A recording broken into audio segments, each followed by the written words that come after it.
If you ever see a shadow behind your curtains at night, don't pull them back.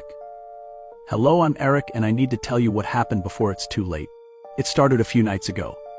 I live alone in a small apartment on the 3rd floor, with no balcony and no fire escape outside my windows. That's why, when I woke up at 3 a.m.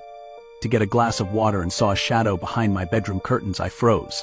At first, I thought it was just a trick of the streetlights or maybe the wind blowing the fabric. But the shadow was still, too still.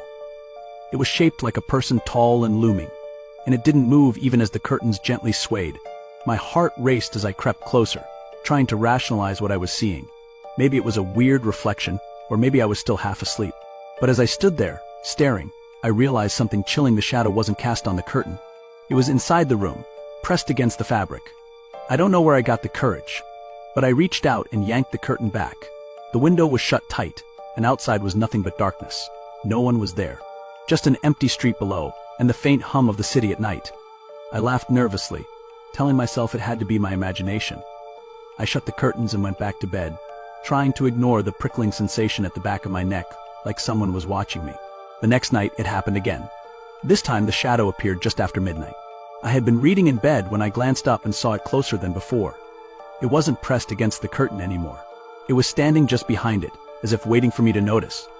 I didn't pull the curtain back that time. I couldn't.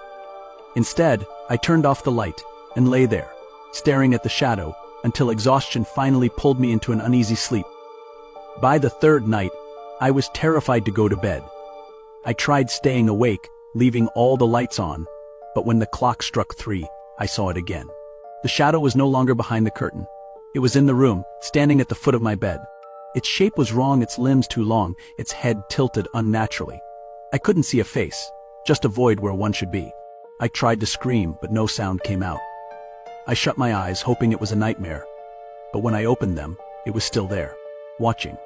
I don't remember falling asleep that night, but when I woke up, the shadow was gone. The curtains hung limp, undisturbed, and the room was empty. But I know it's not over. Every night, I feel its presence growing closer, even when I can't see it. So if you ever see a shadow behind your curtains, don't pull them back. Don't let it know you've seen it. Because once it knows, it won't stop until it's standing right next to you.